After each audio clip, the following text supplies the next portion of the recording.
Hi there guys, Sean here from 5-Star Marine, and today we've got Andy coming in and he's going to give us a quick update on his experience with the Thailand Pass. He just come in to Phuket via the UK. We're going to get all the information, tips and advice from him so that we can help you get here to Phuket.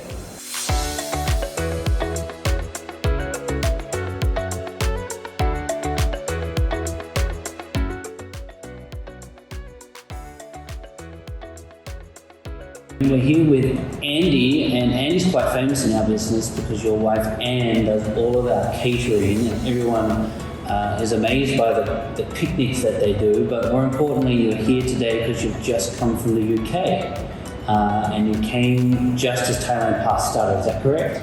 Yeah, that's right. And not many people believe me when I say I do all the cooking for Anne's kitchen. I just don't know why. Oh, she told me you cooked the potato and that's it. That's about right.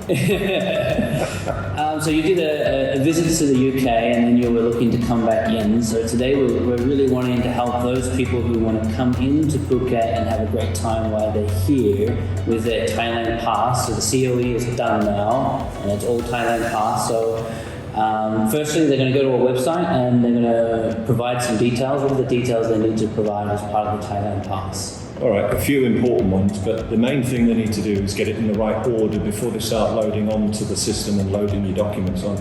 Get your pieces in the right order, so your visa first, then the Thai Pass.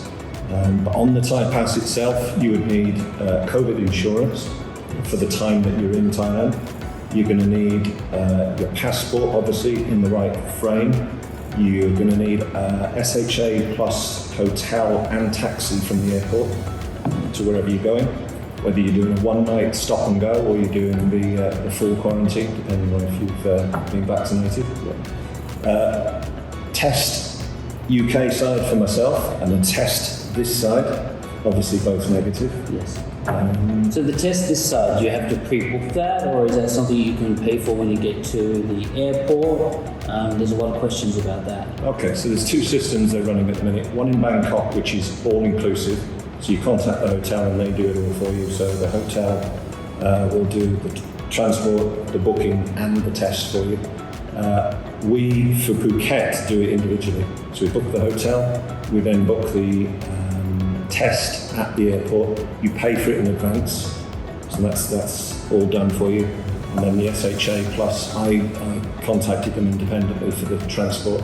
Yes. Really good service. So. Okay, so it's like once you get your Thailand Pass, you're going to fly in, you're going to get stamped at the passport counter, then you're going to come out and do the test just outside the doors, is that right? Nearly. So the first, very fortunate, I was at the front of the plane, but the system, what I've got to say, first of all, the system was fantastic. You come off the plane and there are, I'll call them organisers, supervisors in each area as you come off this plane, and they will guide you to the right area. So we sat on some chairs for minutes, making sure we had the right order of paperwork, and you go over to the desk and present your negative COVID test, your hotel booking, etc., before you even get over to immigration. Yes. Done within minutes, fantastic. Over to immigration, same thing. Immigration, look to check your paperwork, obviously, whether you're legal to come into the country. Straight through, down to baggage. Baggage out, you're then lining up for your test. Again, absolute minutes. Probably quicker this time round than a normal entry into Thailand. Yes. That's how good the system was. I'm hearing that a lot of people are saying that on arrival through Phuket Airport is the best it's ever been. Fantastic, really good system and organised, but there were people in each area guiding you. Whereas in the old days, it might have been, not sure, and you'd wander over here and wander. No, guided to wherever you needed to go, test and done. Great. So once you're tested, straight into the SHA Plus approved vehicle, and then off to the hotel. Straight to the hotel, sealed route, so you can't stop, can't get out. Yep. And then hotel check-in straight into your room. Yep. How long did it take you to get the first RT-PCR test result that gave you the clearance and to come here? I've heard various times. Mine was the next morning, so that was fine for me. So we booked into the hotel about 4 o'clock in the evening, and then the next morning, fantastic. I've heard shorter times, from 4 hours all the way up to probably maximum I've seen written down in some of the groups that are online, 15 hours, that's it. It's you know, a day, Yeah. nothing. I had a customer here yesterday and they stayed at Boat Lagoon and they said it was 4 hours from arrival, check into the hotel to negative test and I'm free to go. So you were saying that before off camera, you were saying that you think that one of the kind of tips to get this Thailand Pass done a little bit easier is to make sure that everything is like a JPEG format, so like a photo of a passport, because maybe the PDFs take a little bit longer. It does take longer.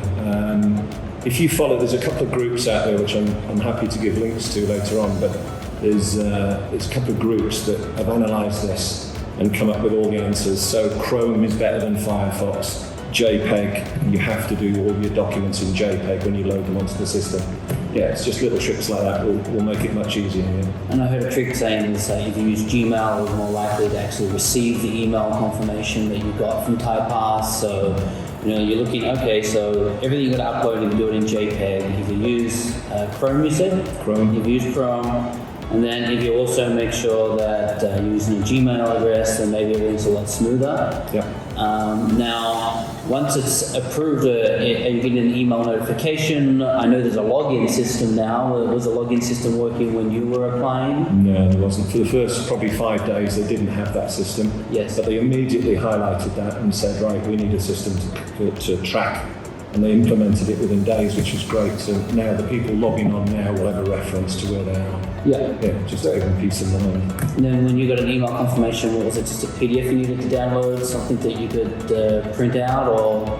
A QR, a big QR piece of paper basically on an A4. So just for safety, I printed that out, but you can just walk through with it on your phone. So the whole idea is to have it digital, have it online, and not carry the old COE. Yes. What it was entry into Thailand. It was a lot of paperwork. For those people who watch us on YouTube, they know that we've done many videos about the previous paperwork needed. So this new digital Thai Pass system is certainly a lot less onerous than the old COE system. Very much so. So yeah, it's just a piece of paper with a QR code on it. Cool. And so once you're in and you're free to go, there's pretty much no more further for you to do. It's free and clear? Yes, other than you've got a test in 6 days' time, so you have to do a self-test in 6 days' time, one of the little antigen ones. Yes. So you self done, put it in a package, send it off, and just wait for that. But on that time, good to go. Yeah. Perfect, Andy. So you were out for a little while, and you came back in. So what is it? First week or so in November. Are you seeing a noticeable change in how Phuket has been right now? Are more things open? Does it seem like we haven't? Certainly, the word recovery is a tough word to say. Things are not like they were used to be. But did you notice a big change from like pre-leaving and now re-arriving? Biggest one that's hit me so far is the sheer amount of cars on the roads. You know, the little rented stickers on the back give it away, but there's a lot more people on the island. I asked the airport, as I do, but there was 1,100 people coming in that day when I landed. So that's just encouraging for everybody. It's positive, it's encouraging. Great to have people back on the island, right? That's a good sign. Like pre-Thailand Pass, when we were doing COE, we were getting between 100 and 400 people arriving a day, so 1,100 is a good number.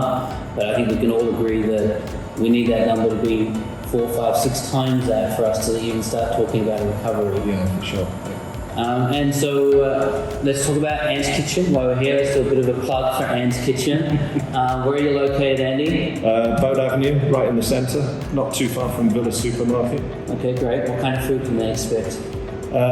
Specialise in Thai and Western, so piri chicken is what we started with. That's our go-to dish, but there's a range of dishes there. But for 9 years, we've sort of evolved and just added dishes. It's a great mix of Thai and Western. Yeah, and you have a famous Sunday lunch? Sunday roast, yeah. For anybody that's associated with or knows the UK, it's just a great roast with lemon meringue pie to follow.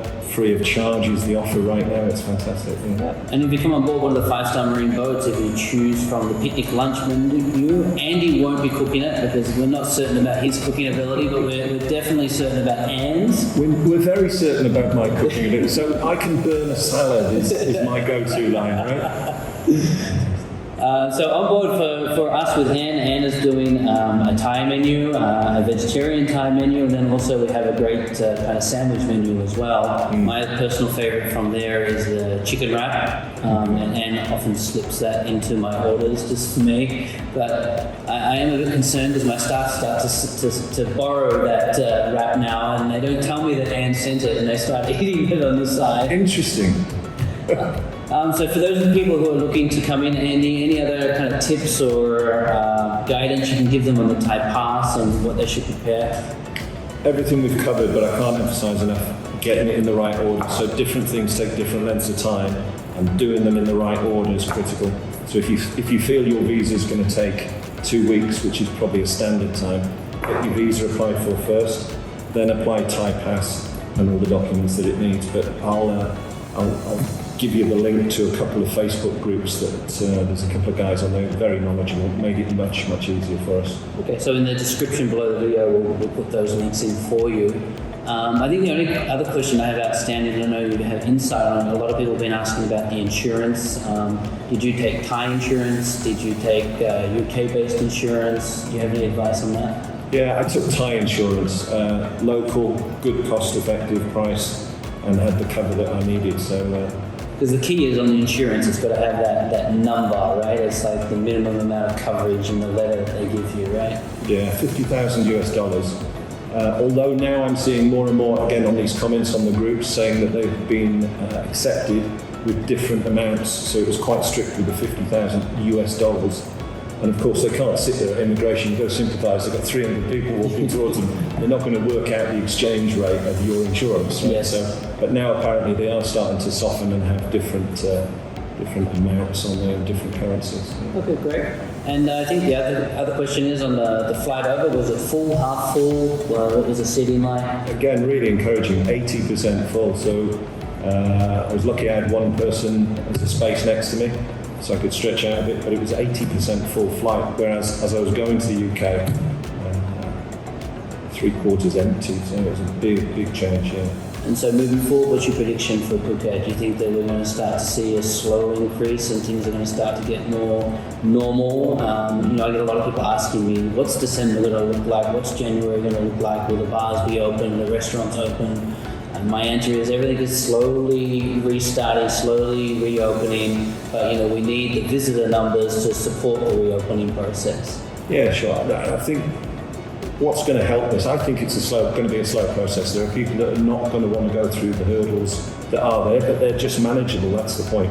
If you do get into it, the hurdles are manageable. I think more and more people will come. It will be a slow process, I think you're right. Yeah. But little info videos and vlogs, and especially the stuff you've been doing, I've been following you, just help, right? So.